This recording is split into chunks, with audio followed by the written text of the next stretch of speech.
Statistika tregon një rënje të numrit të veprave penale në qarkun Dibër nga viti 2024 në vitin 2025. Kryetari i Dhomës Avokatisë Dibër Ismail Luka thotë që sipas të dhënave zyrtare në vitin 2025 janë regjistruar 200 vepra penale më pak se viti paraardhës. Për avokatin Luka, dy janë arsye që kanë ndikuar në uljen e numrit të veprave penale. E para është largimi masiv sipas tij banorëve të qarkut Dibër dhe e dyta është humbja e besimit në sistem për shkak të zvarritjeve të proceseve gjyqësore që shkojnë me vite për të përmbyllur. Kjo ka ardhur si rrjedhoj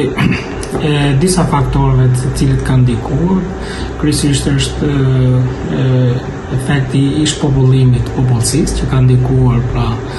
në uljen e numrit të çështjeve. Faktor tjetër është edhe zbeja ose e pritshmëria në lidhje me procesin gjyqësor, me fatet veçanërisht me ndikimin që ka në realizimin e të drejtave pretenduar nga palët procedurale në lidhje me kohëzgjatjen e gjykimeve çështjeve. Kryesisht kjo vjen për shkak të stokut çështjeve në gjykatën e apelit, jurisdiksionit përgjithshëm, nga ku rezulton se aktualisht po shërtohen çështje të cilët janë depozituar pranë asaj gjykate në vitin 2018 e në vazhdim. Nga ana tjetër, avokati Ismail Luka deklaron se reforma në drejtësi deri tani ka dhënë efekt negativ, sidomos në sistemin e parë të drejtësisë, siç janë gjykatat dhe prokuroritë të shkallës së parë të jurisdiksionit të përgjithshëm. Po ashtu shkak tjetër është edhe zbatimi i reformës së hartës gjyqësore që shkel disa gjykata dhe prokurori në të gjithë vendin. Por ajo çfarë konstatohet lehtësisht është fakti se për shkak të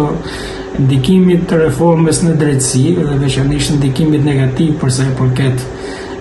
vakancave të krijuara në lidhje me gjykatën e apelit, jurisdiksionit përgjithshëm, po dhe me shkallët e para të jurisdiksionit përgjithshëm,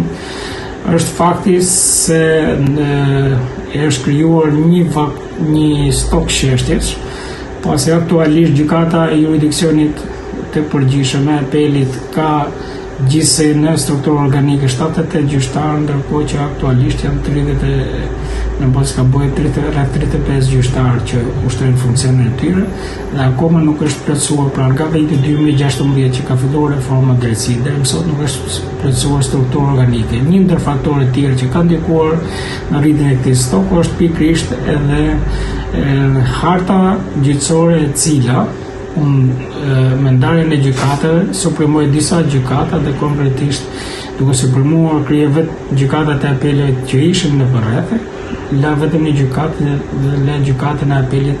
në Tiranë, e cila pastaj të gjitha çështjet që ishin në gjykim në gjykatat e apeleve të rrethave të tjera erdhën në Tiranë, ndërkohë që struktura organike ishte pa plotësuar dhe vijonte jetë me vakancë, pa sikur se thash ka në strukturën organike 78 gjyqtarë. Kjo ka krijuar një mungesë besimi të publiku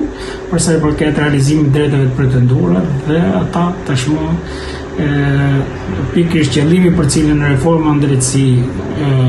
u realizuar nuk u arrit, dhe ai objektiv sikurse ishte rritja e besueshmërisë së publikut tek sistemi i drejtësisë. Përkundrazi, e ka përkeqësuar këtë besim duke mos pasur më tashmë besim në një rrethon kur një çështje gjyqësore mund shkojë për të gjykuar, për të marrë vendim në formën e prerë mbi 10 vjet.